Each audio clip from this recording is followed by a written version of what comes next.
My name is Ryan. My friend Kyle and I have taken our barroom conversations to the internet in the form of Michigan's most up-and-coming sports talk podcast. From baseball to Bigfoot, we cover it all. You're in for a treat because you have found the Turbo and 2K show.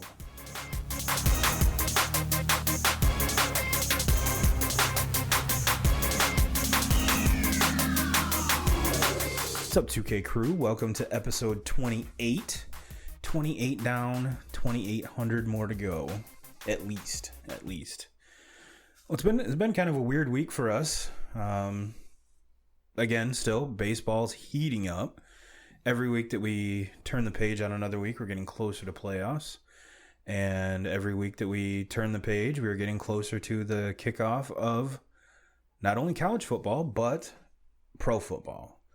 And Mr. 2Ks, I think I saw something like a meme this weekend that said that this is the last Saturday that we don't have college, or that's college football less. Mm-hmm. So I know I'm stoked. Yeah. I know I'm stoked. Unfortunately, I have to wait till Labor Day to watch my game, but I'm sure I'll be partaking and watching and everyone else's as well. You know, for science. And so I can talk shit to everybody, or at least back my shit up when people, the anti-Notre Dame everyone, just so I don't look like an asshole. But well, you guys are assholes. Someone's got to do it. Yeah. Someone's got to do it. So yeah, welcome to episode 28. We got a kind of a mixed bag show, if you will. Kind of a mixed bag. Start everything off, man. We've got 3 spots left in this fucking fantasy football league. I figured this thing would be, we'd have to turn people away, but goes to show how much I know. Mm-hmm. But yeah, get at me. We got 3 spots left, and we want this buttoned up by Wednesday. So I know you guys will get this Tuesday morning. And I'm going to push it on Facebook. So we want you to get in. We're going to fill the league regardless. So get it in. My PayPal, RyanMJackson36@gmail.com. And yeah, let's get it going so that we can, because this is going to be one of the major reasons we're doing this is A, to interact with you guys, and you can interact with us, and B, to give us some fucking show material so we can talk shit, make fun of, and ridicule. And it's not all negative. Congratulate as well. Mm-hmm. Congratulate. But yeah, that's where that, and it's going to be a whole lot of fun, and it's going to be some show material. So even better. Well, Mr. 2Ks had to turn. Speaking of turning pages, sound like Bob Seger over here. But softball season for me is said and done. It's kind of a bittersweet thing. We couldn't get a fall team together. I did put my name in the hat for one of my buddies asked if I'd sub, and I said yeah, but I'm not going to commit. It's one of those things where I know most of the guys on the team, but it's not my team. Mm-hmm. It's not my dudes. And my 2 major dudes, Rich and Kyler, aren't playing, so it's like, even though it'd still be playing, it just wouldn't be that much fun. So, but we had our playoffs. We had our playoffs Friday, and we got slated in as the number 3 seed. Now, that sounds impressive as fuck, doesn't it? But how many teams? But there was 9 teams in our league. Okay. Hold on. It sounds a lot more impressive than what it is. What they did was, normally I play at Dickinson and Versluis up in Kalamazoo, and normally the Friday night men's league, they have an upper and a lower, and our team should and is in the lower, but they didn't have enough to fill both sides, so they combined us all, and the top 4 teams they took and they played each other, and the bottom 5 we played each other. So we were the 3rd worst team in the league. I gotcha. So yeah, it sounds a lot more impressive. I wouldn't have even said that. Like, you didn't have to explain all that. You could have just rolled with it. Hey, we're 3 of 9 teams. I would have believed you. I'm a realist. But so we ended up having we had a bye. We had a bye the first game, and the team we played our first game, I mean, the bats were rolling. We were playing good defense. It's probably we waited till the very last to play our best ball, And it showed. I mean, we were scoring runs every inning and multiple runs. It wasn't just like one. I don't think we went 3 and out. Which, if you go 3 and out in slow pitch softball, it's pretty horrible. But our team has done it many times. So, yeah, there was no 3 and outs. It was just a fun vibe. Everyone was, the attitude was light. It's where it should be. And we ended up mercying them after the 6th inning.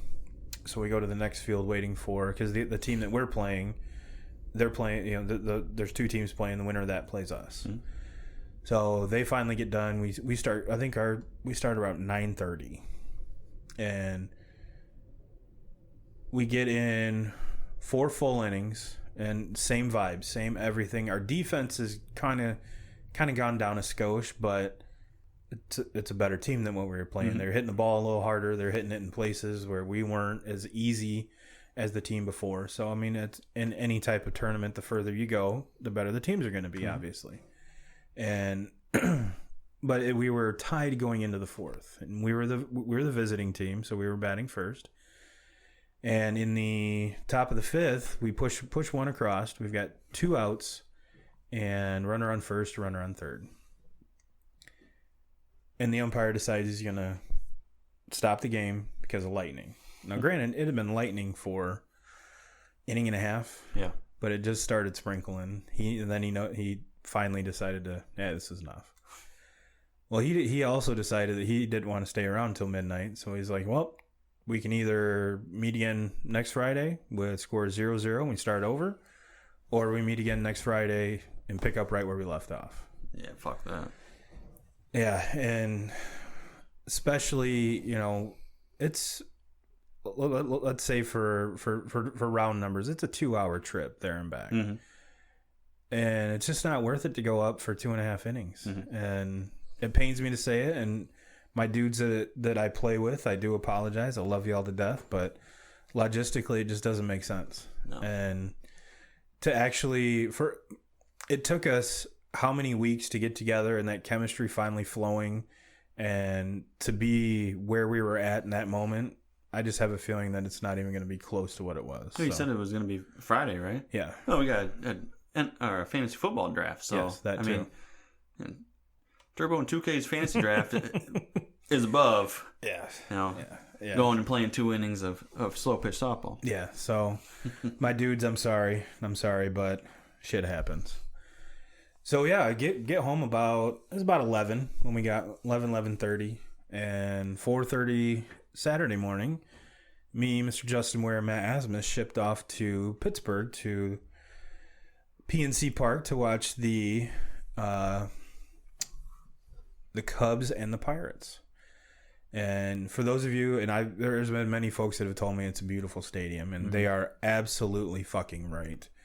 And not only the stadium, the city itself is amazing. It is. I want to go. I would like to go back and spend like a weekend just wandering around, and yeah, we got in the game. It was hot as all balls, all of them. And to quote Mr. Aaron McNally, it was hotter than 2 squirrels fucking in a wool sock. And Cubs ended up winning. It was 2-0. I know, a lot of offense, but the one thing that Cubs fans should keep in mind is that I have not seen the Cubs lose live, whether it be home or away. So if you are a Cubs fan and you really want them to win, pay me to go to the games. I think that's pretty much what I've come to decide. And B, the Cubs bullpen did not surrender a run, let alone lose the lead, and it was 2-0 going in the bottom of the 9th. And they had blown consecutive saves.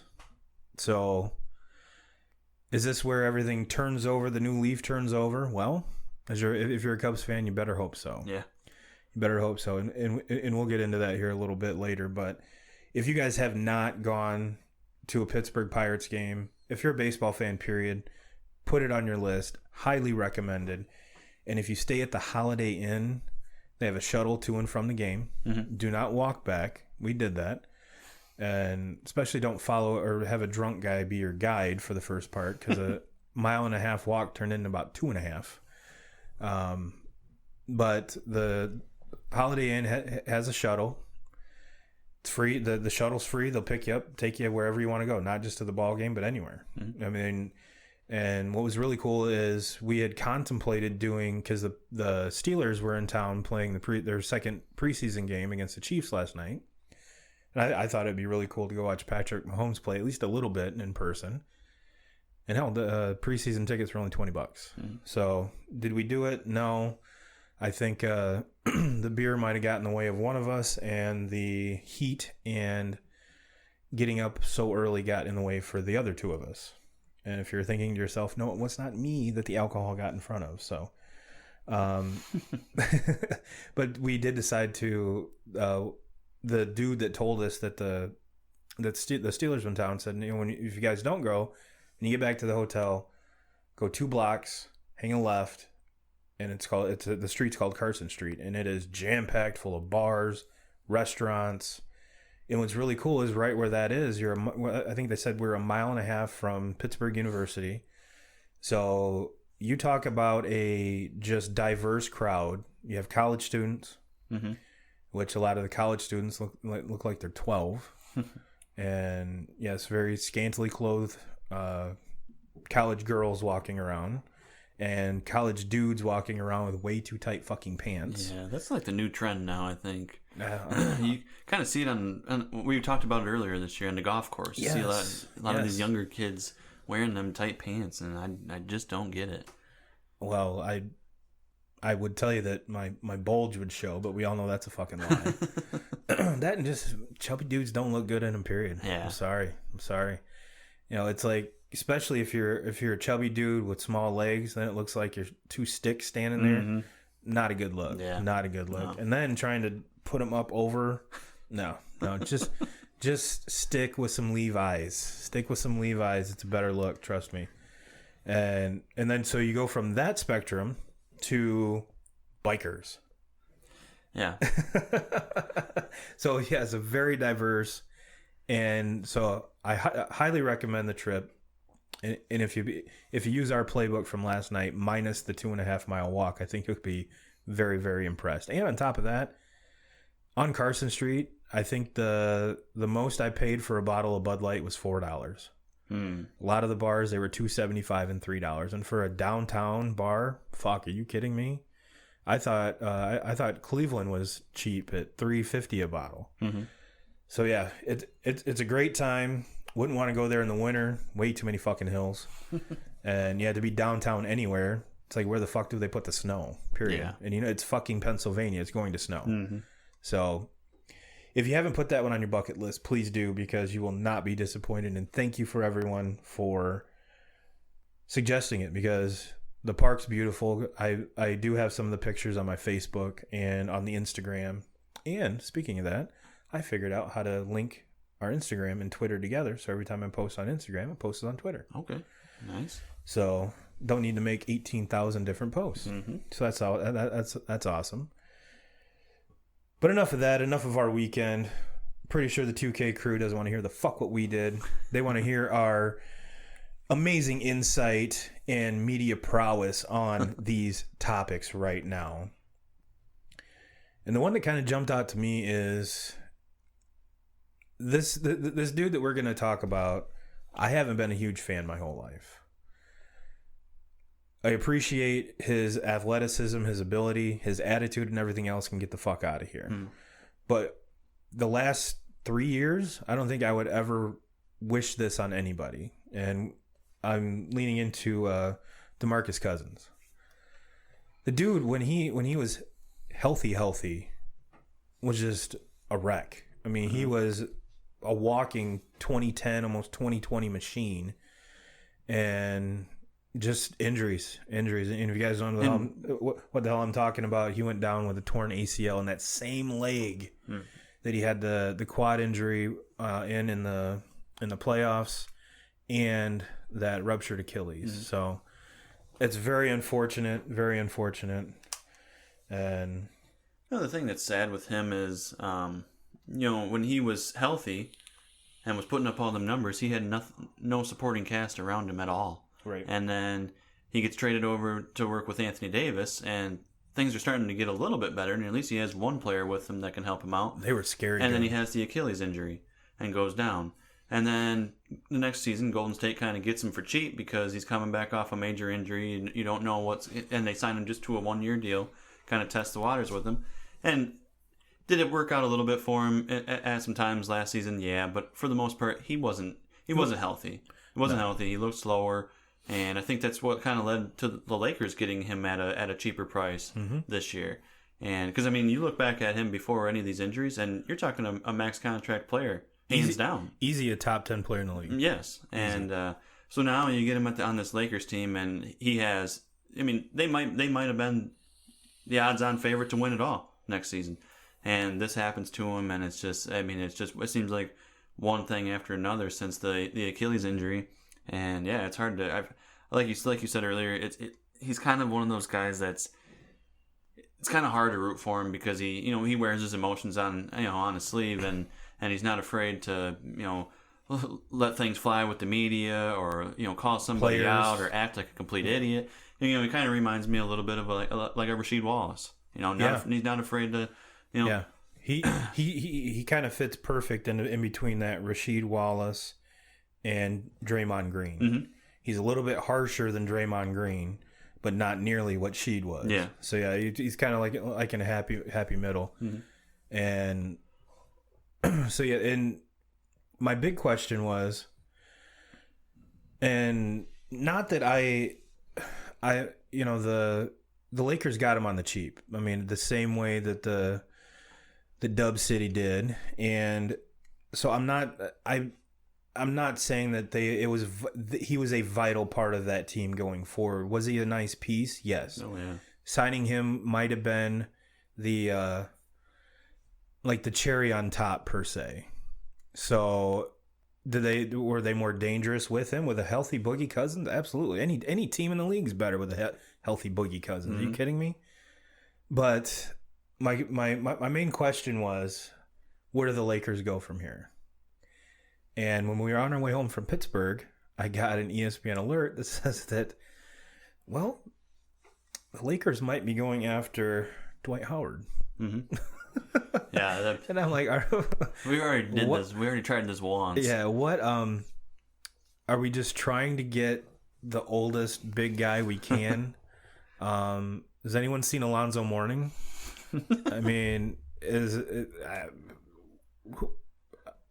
I don't know. If you're if you're that hard up that you're going after Dwight Howard, who hasn't been anything close to himself in about 10 years. Let's be honest. Okay. I think you would be better off. Now, doesn't he play for the Hawks or something? Or am I just making that up? I don't even know where he's at right now. Is he pumping gas somewhere? I mean, and if he does play for the Hawks, didn't Vince Carter just re-sign with them? So we got the two oldest dudes in the league.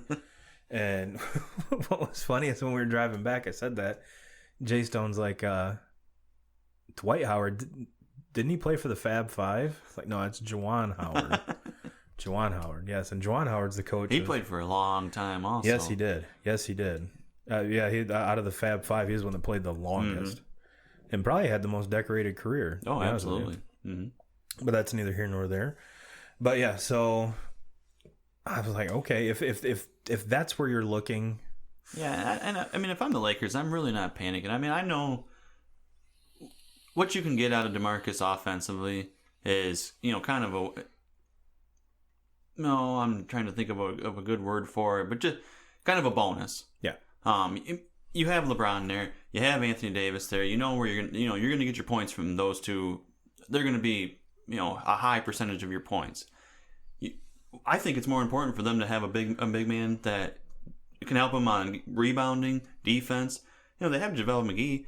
I don't think it's going to be a very big loss. Is it going to be a loss for on paper? Yes, but when it all comes down to playing on the floor, I didn't see Cousins being a huge deal, whether of holding them back from still being able to compete and win a championship this year. Yeah, so I like I said, I'm right on board with you. I wasn't. It was once he started talking contract and everything. That's kind of where everyone thought he was going to go, was the Lakers. And for the price you got him, it was worth the gamble. Mm-hmm. It was worth the gamble. Would have been really cool to see him and AD again and have them both healthy again for a whole year. That would have been something to see. And just to give that big guy depth, like you're talking about. All right, so that was the thing that bounced out at me. That to me that was the biggest ooh, okay. But as we kind of mentioned, baseball is heating up, and it'll continue to get hotter. Because like we talked about last week, there's only about 4 teams in the NL that don't have a shot at the National League wild card. But and just to kind of piggyback on the whole Cubs thing that I was talking about and what we talked about with Mr. Castellanos, we're watching the Little League Classic here with the Cubs and Pirates, and Mr. Castellanos just hit another home run. Mm-hmm. So yeah, for all those naysayers, yeah, and like we talked about last week, you better bust out that checkbook and pay him because he fits perfect in that lineup. Mm-hmm. Perfect in that lineup. But I'm curious. I mean, you hung out with Jason all weekend. What does he say about him? Does he like him? He likes him. And even though, let's all be honest, Schwarber he's kind of a fan favorite. Mm-hmm. But as a fan, you have to agree that I think during playoff time, A, he strikes out too much. Mm-hmm. B, he's kind of a defensive liability. Yeah, even worse than Castellanos. Yeah. Castellanos is a very serviceable. Where I don't think. Yeah. Schwarber's getting better. Yes, from last year to this year, and you can tell he's lost some weight and moves around a little better. But yeah, to me, and they're still playing it both in the same lineup. So yesterday they had Castellanos in right, Hayward in center, and Happ in left. So we got to heckle Happ a little bit, which was always fun. But no, it was. And what's really I'll kind of, since we're on the Cubs here, this Little League Classic game, I'm glad they started doing 3 years ago because it's just fucking cool to actually bring MLB players in the game to the Little League World Series. Just picture yourself when you're 12 years old and you get to, there's kids playing catch with Anthony Rizzo. Rizzo's sliding down the hill. Just to see and interact with those guys on a one-on-one basis has got to be the coolest thing in the world when you're 12 years old. Mm-hmm. Fuck, I'm 38 and I'd love to do it right now. Yeah, I want to slide down the hill with Anthony Rizzo. Yeah, we could do it toboggan style. I wouldn't care. Yes, and I'd be filming every part of it. But it's really neat too, I'm sure, for the players, so that because they want to give back. They've all been that age, and to do it and for those of you that don't even know what the fuck I'm talking about, 3 years ago, the MLB decided that in Williamsport, where the Little League World Series is being played, 5 miles away, there's I want to say a double or triple A, no, it's a single or double A minor league stadium. And they did, so picture if you've ever been to Four Winds Field in South Bend or the Whitecaps or any stadium about that size, because that's legitimately about the size, maybe 3,000, 3,500 people. And during the day, while the Little League games are going on, the players from both teams, and this year it was Cubs, Pittsburgh. I think this is Pittsburgh's second time. I think the first one was the Phillies in Pittsburgh, and which makes sense because Pittsburgh is, I want to say, was maybe an hour away from there, so they kind of use it as a Pittsburgh home game. And during the day while the Little League games are going on, the big leaguers go over and hang out with them. They play ping pong in the Grove and just do everything. And they sit in the stands and watch some of the games with the players. And then once it comes to this time at night, all the Little Leaguers come and watch the big leaguers on a very, very small scale. And so to me, this is one of the coolest games of the year. Give me this shit over going over and playing in England any day. Oh yeah. And because anyone that's ever played baseball at the age of the little leaguers, man, how fucking cool would this be? Like I said, I'm 38 and I'd love to be in the stands right now watching these dudes this close. And because I've been to many South Bend games, even going back to when they were the Silverhawks. And so yeah, I that's kind of the dimensions of the field, and to be that close to them, that's pretty dope, and probably something that you'll never be able to, aside from like AAA, when they send guys for rehab starts and stuff. But to see a whole team like that, and just for Major League Baseball to give back to the kids. I know money is one thing. All these dudes have charities, but to give their time and shit like that, that is way more important than money will ever be. So get off my soapbox here for a little bit. Let's get back on track, Turb. But 2Ks, did we jinx the Mets? Is this going back to like the NCAA hoop season where we get all hyped, we jump on the train, we're driving that bus, and we fucking drive that bus off a cliff? Yeah, we did talk a lot. We talked a lot about the Mets last week, and we really talked them up. And I think it was the same night after I left here, and I got back to my house, and I was looking at kind of an eye-popping stat of just who the Mets play. Like, I think it was like over their next 23 games, they had like 16 of those games were against teams that were in first in their division, and I was just like, wow. Yeah. We talked about them, maybe being, kind of a front runner to, walk into that wild card spot. And after looking at that, I was like, man, there's a good chance they might not even make the playoffs. And if it's anything that Turbo and I do, we normally talk a team up really, really good, and then they shit the bed right after we do that. So, and then what did they do this past week? They shit the bed. Yeah. They I want to say they were below 500 this week, but then again they play a hot Braves team. Yep. And I want to say I just saw across the bottom they're playing the Royals right now, so that's a good breather. Yeah, that's a good breather. But yeah, this is something we probably should have brought up on the show last week. But I think I saw that they have the toughest remaining schedule of any of the teams that are in wild card contention. But my big thing is with that pitching staff. With a pitching staff like that, I can't see them losing consecutive games. They might take a loss here, but then they're going to come back and win too. And if you can just stay out of losing streaks, that's the key right there of being a successful team and making the playoffs. But it's when you play like the Tigers, and you lose 4, 5, 6, 7, 8 in a row, 12. Shut up. But yeah, that. What's also cool, we're watching this Little League Classic game. The players have their nicknames on the back of their jerseys, and I want to say they can use the painted bats, so it's a lot more fun. They're totally different jerseys than their normal ones just for this game. And yeah, there were the Pirates jerseys were on sale at the team store, and they were. Even though they wear them once, they were not any less expensive than the regular ones. But and Josh Bell's up to bat right now, and my God, you see this dude in person, he is 4 inches taller than everybody else. And Rizzo's a big dude too, and he's about 2 inches taller than Rizzo. He is just a giant of a kid.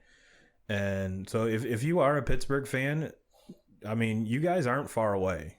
You guys are not far away. You got a superstar here you guys can build around for years and years and years, even though your face of your franchise, Mr. McCutchen, has since left. He's a very good option to slide into that. So I think you guys are in good hands for quite a few years to come, because that kid's a fucking stud, and he's a switch hitter. So well, let's get back on track. Yeah. So speaking of Cubs, the bullpen blows ass.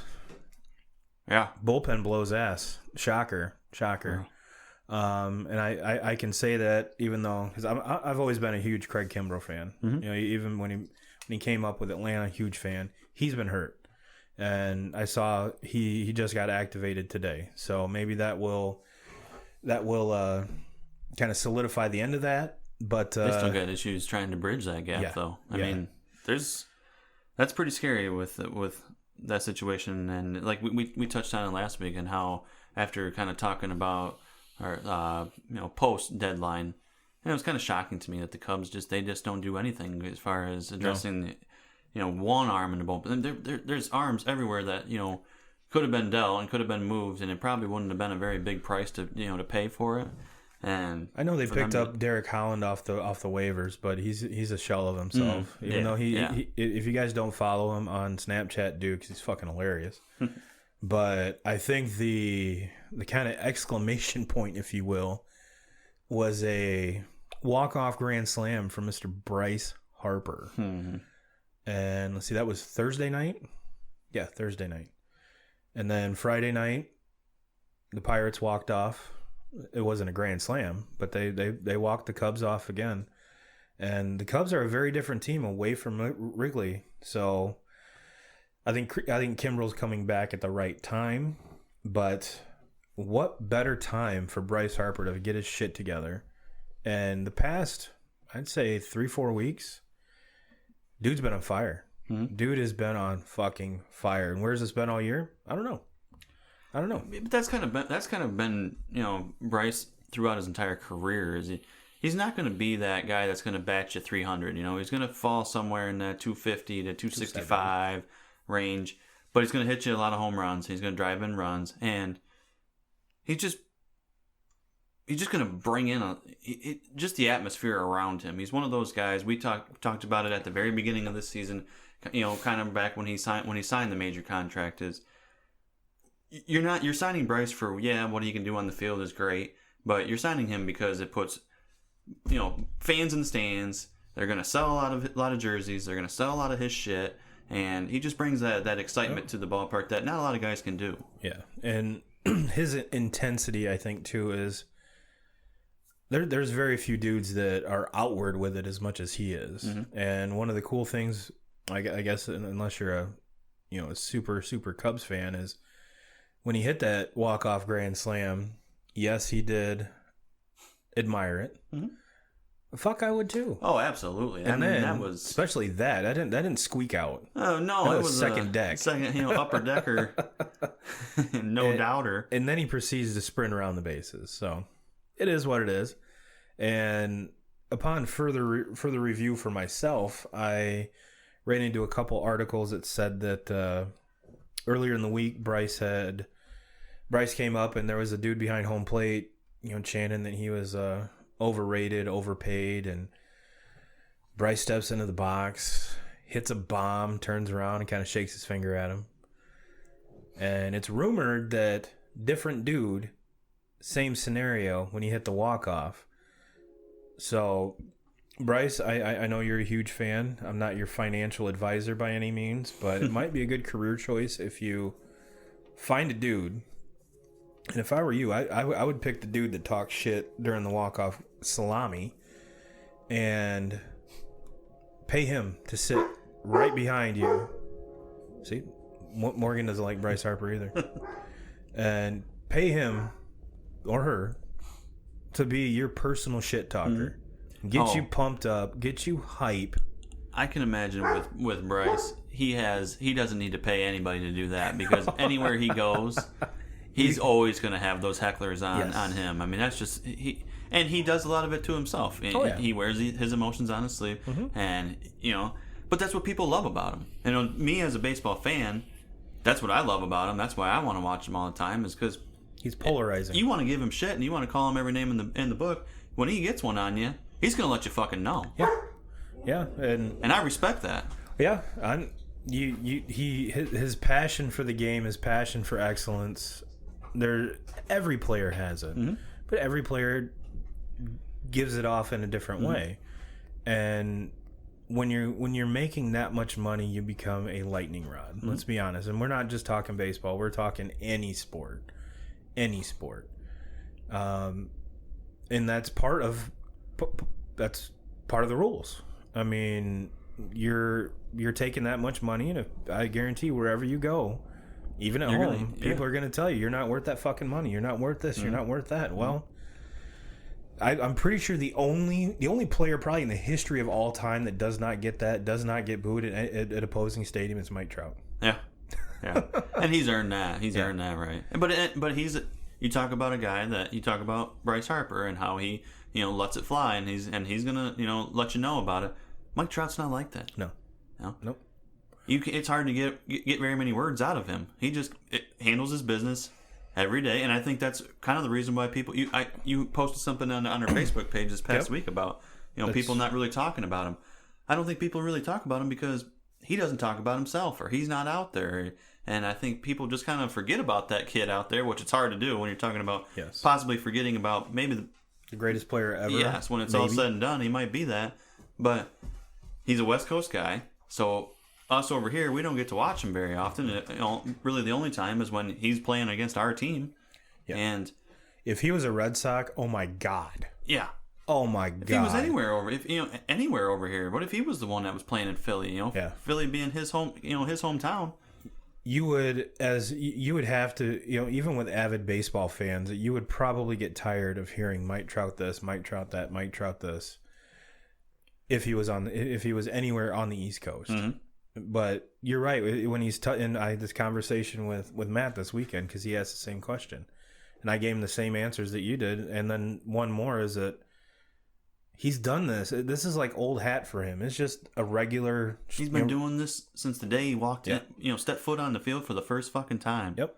It was the only thing that I can remember in my baseball lifetime, even coming close to this, is when Pujols started, and he for the first 10 years of his career hit 330 and 100, and Trout's doing better than that. Yeah, and doing it playing center field, stealing bags, being a Gold Glover.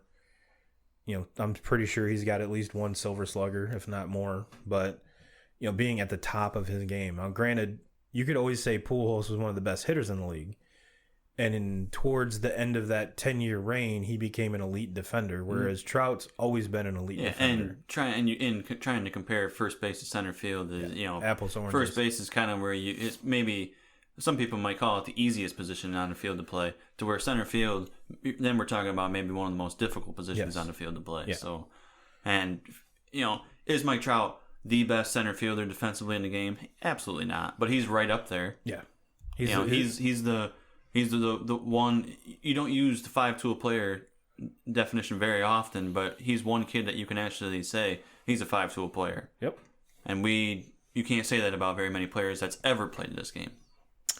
It's very true. That's very true. And since we're talking about Mr. Trout, we've got some 40 home run dudes already. And they all seem to kind of do it all at the same time. Yeah. They had I think it was Thursday night.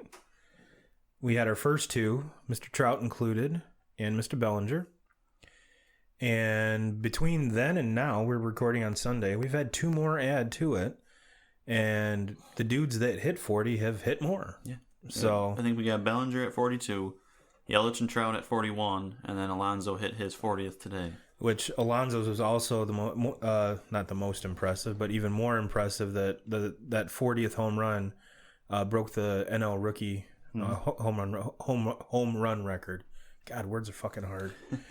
And on top of that, look at how many fucking games they have left. I pencil this kid in for 55. Yeah. At least, maybe 60. No, let's not get crazy. 55. 55. If he stays healthy. And it's maybe a key to that Mets team is and it's kind of scary to say that they go as he goes. Mm-hmm. Even though you should go as your pitching goes with that team. Who knows? But, Bellinger's been killing it all year. And so is, Yelich has had his dings and bumps and, IL trips, but he's right there with him.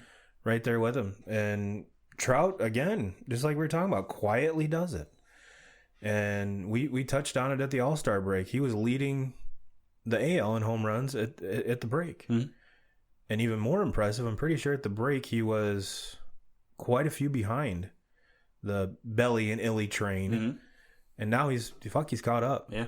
He's caught up. So he has been probably the hottest player in baseball this last month. I saw a it had to be the game. He had to be sitting at 39.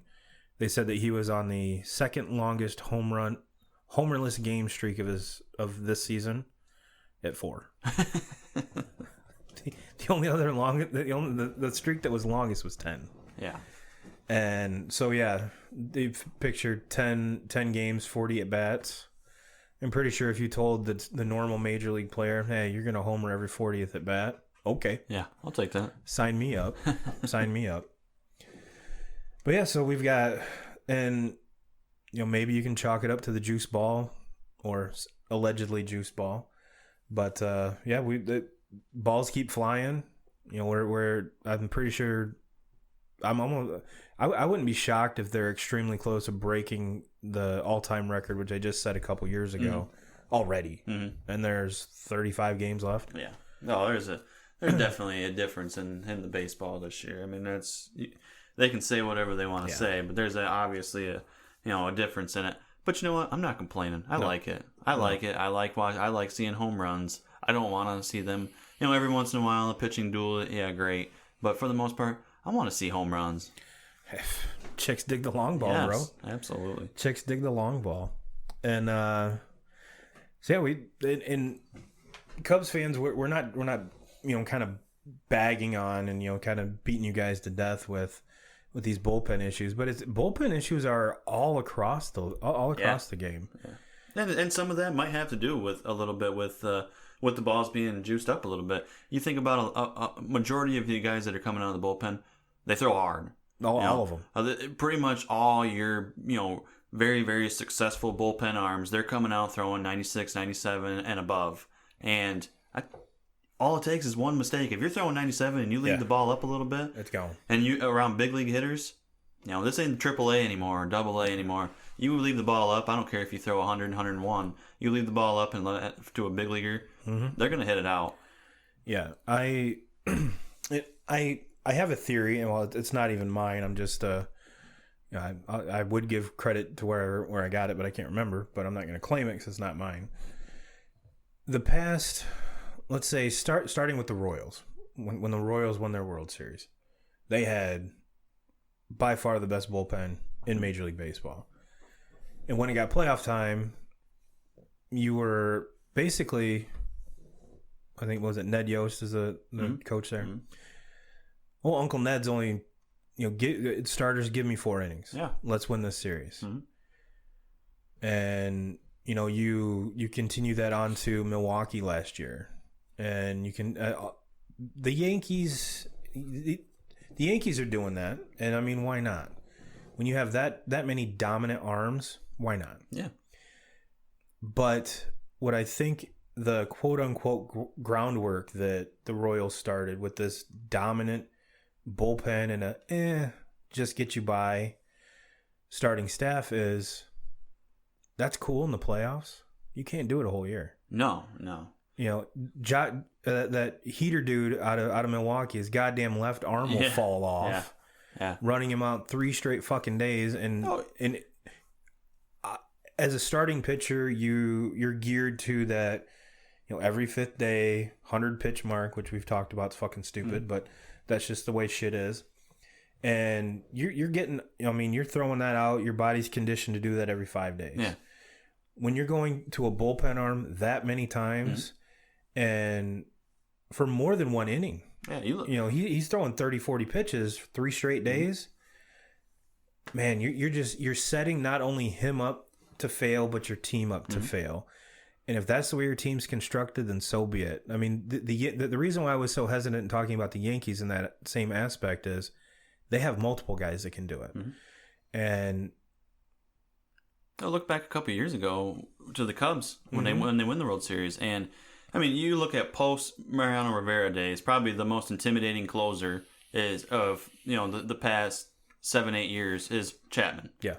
And so you have Chapman with the Cubs at that time, and they just pitched him into the fucking ground, and he was gassed at the end of that. And at that game, I remember watching him. He gave up the home run to Rajai Davis to tie it back up.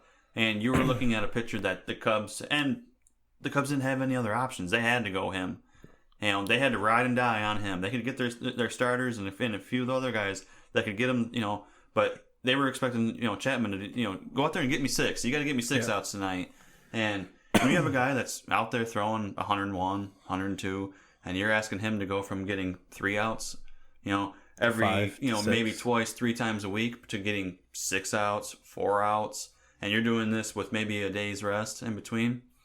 That's sometimes no days rest. Yes, he was gassed, and the Cubs got really, really lucky. Yes, that didn't, that they didn't blow that. You know what you mentioned, they rode him to death. Well, they knew they weren't going to be able to re-sign him, so fuck you. And I don't blame him for doing it one bit. He was their best option. If they don't have him, they don't win that World Series. No. So you got, no matter what prospects you sent over, you achieved your ultimate goal. And the Yankees made out like bandits with it too, because they got Gleyber Torres in it and ended up getting Chapman back. Yep. When it was all said and done. So now, Chapman hasn't been Chapman-esque since then. No, but how long can you fucking throw like that? I mean, yeah. How many years can you just gas at 103, 104, and then when you see him like physically, I wouldn't even want to jump in the box with that guy out there. Nope. So he wins that. He can intimidate you. But no, you still see him throwing 100, 101, but very rarely do you see him touching that 103, 104. Yeah, anymore. Come playoff time, maybe you will. But yeah, that's so. I'm not saying that. I think it's more when this trend started. The dudes that were the major bullpen players then are still the major bullpen players now. Let's be honest with you. That 4 to 5 year span has probably been a 7 or 8 year career span, as far as toll on your body goes. Mm-hmm. And so I think maybe that it was a temporary solution. I really don't think it's a way of the future per se. Because they're not going to expand the rosters all year. Mm-hmm. Let's be perfectly frank about that. And so now I think you're going to see it come around to where you're going to see the starting pitchers be, granted, when it comes to the postseason, anything goes in the postseason. Because your margin for error is vastly smaller than during the regular season. But the regular season, I think you're going to see the importance of starting pitching come back, so that when it comes to crunch time, you're not running these dudes out for 150, 130 innings. They're only out there for 80. Mm-hmm. Well, I mean, that's what you see with over the years, especially recently, is the teams that have the most success in the postseason and go on to win these World Series are the teams that pick up a starter or two at the deadline. And we touched on it with Houston. Mm-hmm. Okay, you're going to face Verlander for 6-7 innings tonight, and then we're going to pop Aaron Sanchez out there, and you're going to have to deal with his fucking gas. Yep. And he's going to come out there and only eat. So you have a guy right there that can touch triple digits, and which he doesn't do it very often because he's being asked to throw 6, 7, 8 innings, so he's going to kind of pace himself. Well, now tonight we're bringing you in, dude. You got 2 innings, let it fly, and then so it's the teams that are doing that. You look back at the Royals, they go when they won theirs, they pick up Cueto. Mm-hmm. Now Cueto was just kicking ass. They pick him up and go on to win it. Houston, again, Greinke, Sanchez. Before that, Verlander. Yep. The teams that are willing to give up the prospects and make that deal and pick up that starting pitcher. Those are the ones that normally have them that go on to win the World Series. And because granted, you're not going to be the best. You're not going to be one of the best teams in baseball at the deadline if you don't have a badass pitching staff. Yeah. So if you are out there and you're making that move to bring in another really good pitcher, you're taking your staff from to really, really fucking good. You know what I mean? So. Yeah. Yep. And you might in, I don't know. Like I said, I have a feeling that for the like I said, the last 5 or 6 years, this whole bullpen, but. I think it's run its course, and I think a lot of teams are seeing that. And now, could you see them, bringing starters in to be like more long relievers? Possibly. But I don't foresee. I mean, granted, the Yankees a couple years ago. I mean, Those three dudes that they had, just boom, boom, boom. So if you weren't ahead by the 7th, you were done. You were done. And look at that when Houston won it. They had Lance McCullers, who had been in their starting staff the entire season. I love to watch that kid. Yes, pitch. they get him in and wasn't phased at all. They would bring him in situations in the 7th and the 8th and the 9th to close it down, and he was never phased. He just went out, pitched. Look at Evaldi with the Red Sox last year. Yes. David Price did the same thing. So when you want longevity, that's what I would do. Charlie Morton, you go back to how many games did Charlie Morton pitch for the Stros, down the stretch of that too. So, and Charlie Morton, he's right up there for have an opportunity to win a Cy Young this year. That tells you how good he is, and he's pitching in that Astro staff when they won the World Series as kind of their 4 or 5 guy in the rotation, the forgotten guy. Yes, yes, yeah, absolutely. So like I said, Cubs fans, we're not piling on. It's not just the Cubs that have bullpen issues. Hell, take my Red Sox for instance. I think I would actually take the Cubs bullpen over mine right now. Yeah. I mean, it's kind of a coin flip. They're both ridiculous. Yeah. But you look at probably the front runner of the National League, and the Dodgers didn't do anything as far as going out and picking up pitching, and there has to be some question marks with them, Yeah, it's kind of the complete opposite when you look at them and the Yankees. The Yankees needed starters. The Dodgers had plenty. And the thing with the Dodgers is maybe they're so deep with starting pitching that maybe they're saying, oh, well, we're going to use him and him as, kind of our because you're not going to use a 5-man rotation in the playoffs. No, 3. Yes. 3 with maybe. And a very, very short leash. Yeah. But like I said, I'm just talking about the regular season. Mm-hmm. When you get to the post, all hands on deck every fucking game. But yeah, like I said, I think the days of you're running your dudes out, your bullpen dudes out there 100+ innings is a thing of the past because they're not conditioned for that. And I think the time it would take these dudes that have been used to this to get up to that conditioning point, there's too much of a gap. And there's too much of a gap. They're going to get hurt. Something's going to happen, and I just don't see it. But like I said too, get to the postseason, all hands on deck. You pretty much throw everything out the window.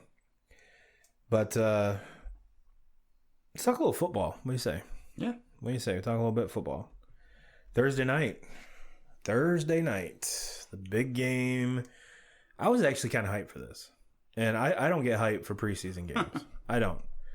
But we had the Raiders and the Kyler Murrays, and the Kyler Murrays look awful.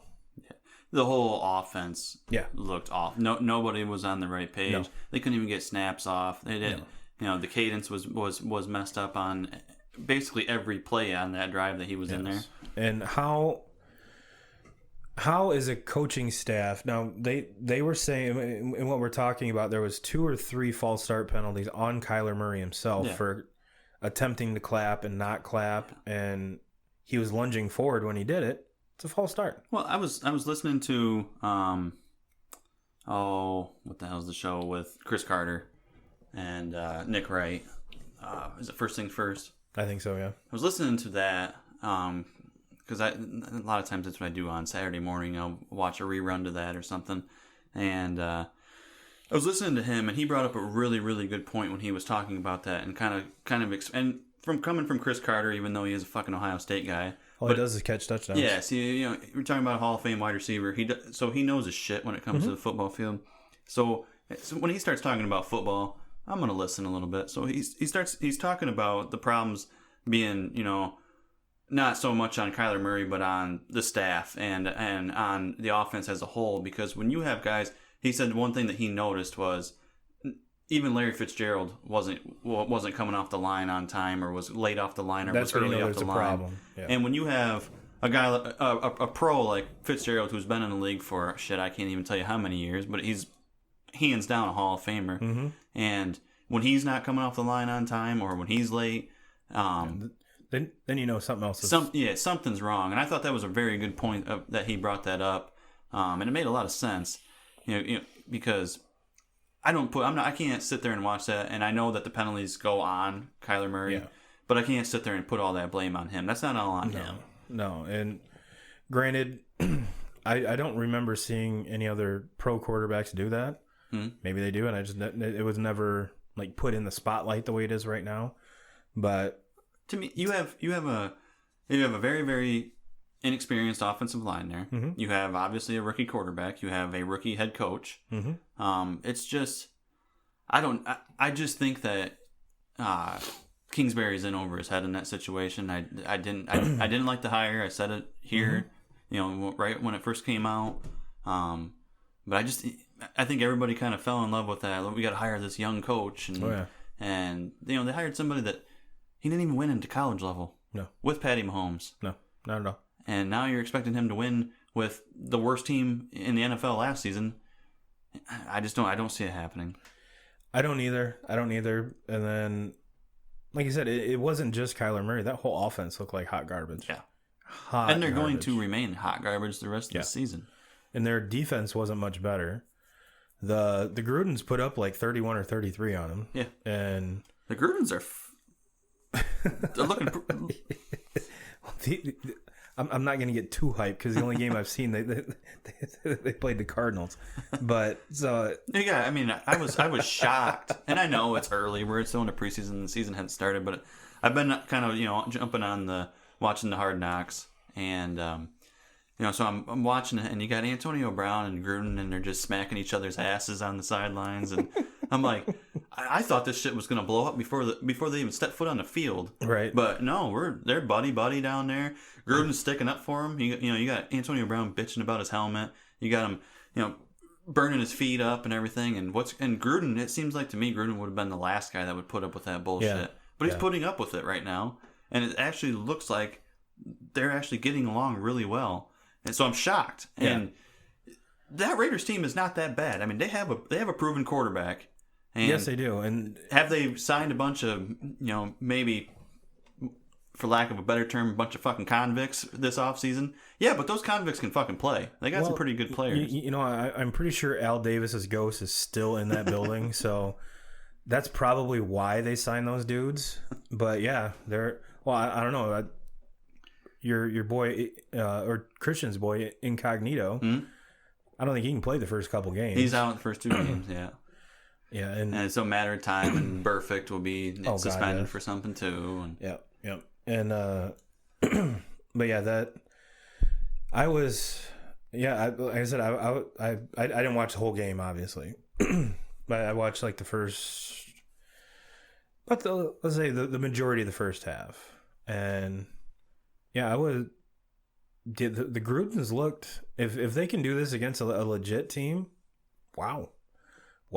And they do have the one kid I really want to keep an eye on this year, and probably for the first few years of his career, is at running back Jacobs. Yeah, he's just a feel good story all around. Yep. And on top of being a feel good story, the kid can fucking ball. Mm-hmm. And he's one of those guys because growing up in the era that I did and you did, the Raiders were that team that everyone goes to die. Yeah. And for him to, get through everything that he's done only to go to the team that everyone goes to die, it's one of those, is like, man, I just hope that either something changes there or he gets traded or doesn't re-sign after his rookie contract and still has a little bit of tread on the tires, because yeah, he's just one of those feel-good stories. You want him to succeed. Even though he comes from Bama, he played in Bama, which I'm not a big Bama fan, but his story is one that,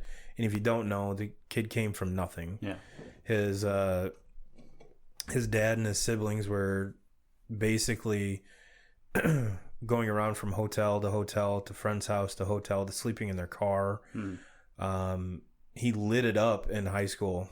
Lit it up. I think he had, like, his senior year had like 2,600 yards rushing, and it wasn't until, and he wasn't getting any big offers because it wasn't a big high school.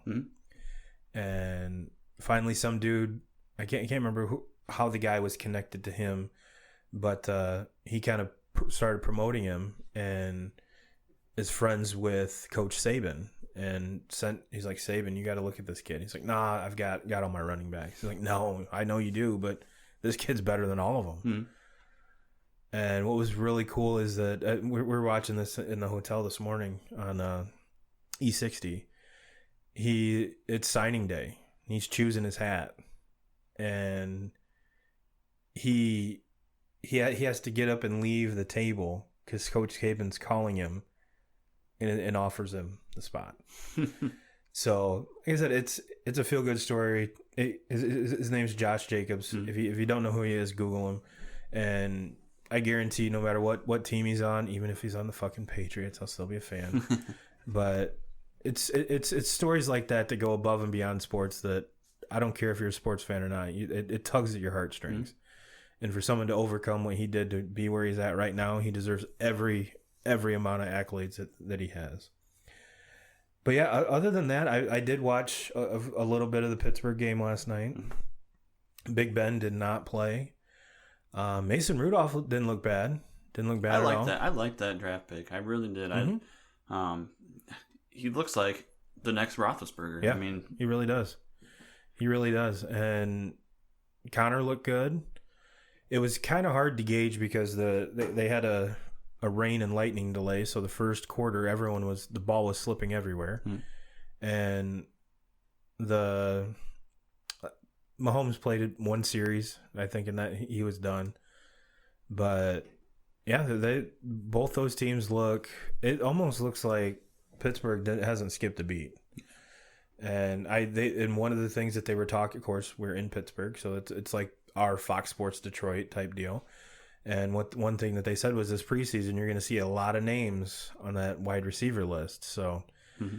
if you're a receiver out of work, you might want to go send a video to the staff over the Steelers, because they have Dante Moncrief as their number 2. Yeah. So it's going to be a little bit of a learning curve there. Mm-hmm. Not to say Dante Moncrief can't ball, but it's not Antonio Brown, Smith-Schuster, that type of dynamic. Mm-hmm. So, and to be honest with you, those are the only games that I watched. Yeah, they got another wide receiver there, and I'm not going to even say his name. You'll probably hear it on draft day, though. Anybody that's drafting with us, but sneaky. It's sneaky one. I've been reading about him. Yeah, Kyle, when he told me he was so proud. He's like, I got my first 2 fantasy magazines. Speaking of fantasy, did you go sign your team up? Yeah. See the name of my team? Yeah. Antonio Brown's helmet. So yeah, I figured that was kind of funny. And no, I'm not drafting Antonio Brown, but like I said, I just figured it was funny. Well, my friend, we are at that hour mark. Yeah. It seems like this hour flew by. Mm-hmm. There's sometimes I keep looking up and I'm like, man, we need some content to fill this. But yeah, fuck it, we're hour 3 now. We got to get college football next week. Yes, college football next week. We've been talking about that, and I think kind of giving some teasers, but we haven't really officially sat down and done it. You know what? Sometimes you got to dick tease a little bit. Yeah. Oh, I agree. Because when you just walk in and throw it on the table all the time, people are like, oh. Especially around here, everybody wants fucking football. Everybody wants football all the time. Oh, there goes Turbo throwing his dick on the table again. There you go, Melissa. We're talking about dicks now. Oh, there he goes, throwing it on it again. Well, we just keep that in his pants. But when you just kind of shake, give it a little peek out. Oh, what is that? I don't know. Is that his dick? I don't know. So that's what we're doing. We got to tease the audience a little bit here, Kyle. We just can't go. We can't go 124/7. Yeah, well, I think next week we do all football. We'll kind of recap the draft. Of course. We'll kind of. I would like to do a section of who I feel had the best draft. Probably going to be me. Who I feel had the worst draft. Not going to be me. Franklin. No, Frank, we're just kidding with you, bud. Well, if he does go out and draft a bunch of Bears, it's going to be a rough one for him because Bears have no offense.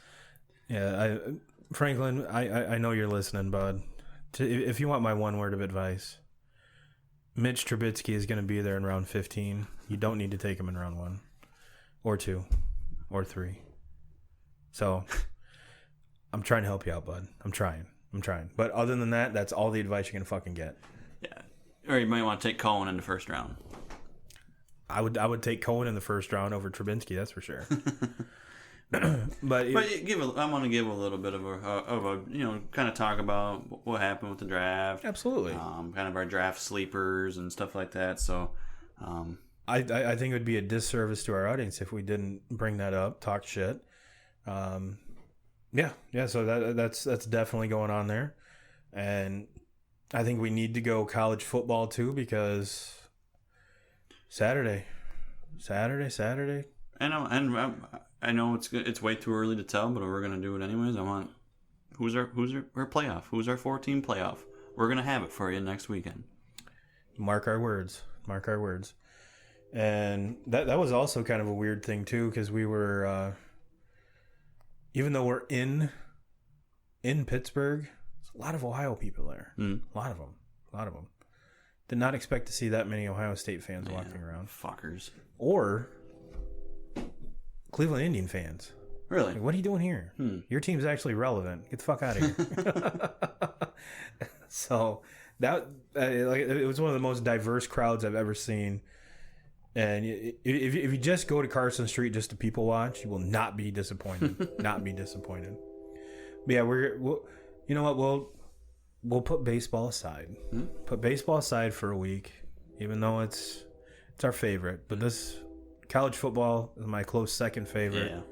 And fantasy football is my close 2B. So we'll hit you with that, and it'll be the start of week 3. So that's the big week in preseason. So we'll definitely hit on that. So anything else we need to wrap up here, Mr. 2Ks? No, sir. Oh shit. The golf outing. We better pub the golf outing. Oh yeah. We better pub the golf outing. The Fairway Frolic Challenge. What would really be cool is if every one of our listeners would take a picture of themselves because Turbo and 2K sponsored a hole. Not sure which one we got. Probably the most awesome, obviously. Take a picture by it, post it in the group. I think that'll be pretty dope. That'll be pretty dope. So let's do that. And again, it's Sunday, which is an odd day for a golf outing, but remember kind of the contents. This is supposed to be the last thing for the Frolic, which is on the, because Saturday the Frolic goes all day. They used to go Friday all day. So Sunday was the last day, and since we've already talked about the logistics, so that's why it's on a Sunday. So yeah, we've got the draft Friday, and the 3 people that are getting in this motherfucker, we need to have your money by Wednesday. Yeah, because Thursday we're going live and drawing this shit. So I want everyone to know when they're drafting. Let the shit talk begin Thursday. Yes, even though I've already started it. But that's what I do. I'm a hype man. I start shit. But yes, let's get that in. Go to the golf outing. Even if you're not golfing, just stop in, make a donation to the Athletic Boosters. I'm sure they're not going to turn money away. Or if you don't golf and want to volunteer, I'm sure they won't turn a volunteer away either. So get out there, do your part on that, and because it goes to help a very, very good cause. And I think let's wrap it up with this. If you didn't hear the news earlier today, Cedric Benson died in a motorcycle accident. They did not say the cause of death. However, with his past, I hope it's not alcohol related, because he's one of the only dudes I've ever heard to get a DUI on a boat.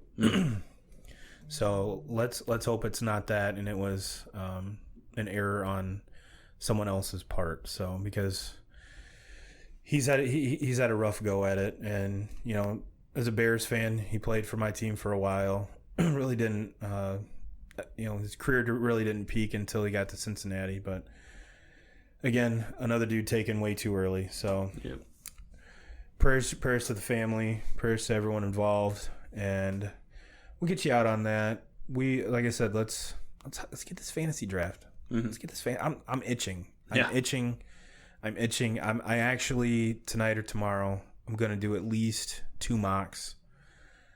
See where everyone's fallen. Kind of take some notes. Probably won't pick up any magazines. It's just the way I roll. So, all right, 2K crew, we've run on long enough. We will see everyone 7:30 at Drop Anchor on Friday. One last thing, and bring your own shit to draft on. Mm-hmm. This is a live ESPN draft. You got a laptop, bring it. You got a tablet, bring it. Do it on your phone, bring it. I really don't care. But if you show up empty-handed, you're getting auto drafted. Yeah. So you ain't getting your fucking money back. No. This is non-refundable shit here. So get your shit together. Let's do this. It's gonna be a lot of fun. I know I've got there's I think everyone but Jeremy that's told me that they're coming up. Good. So awesome. We get to talk shit face to face 1-1. Maybe make some side bets. Who knows? But we'll get you out of here on that, crew. Have a great week, and we will see you. Like I said, see you Wednesday. We'll see you Thursday. Yeah. Yep. See you Thursday. Draft on Friday. Golf outing on Saturday. Let's kick some ass this week. And Jim Rome, we're coming for you.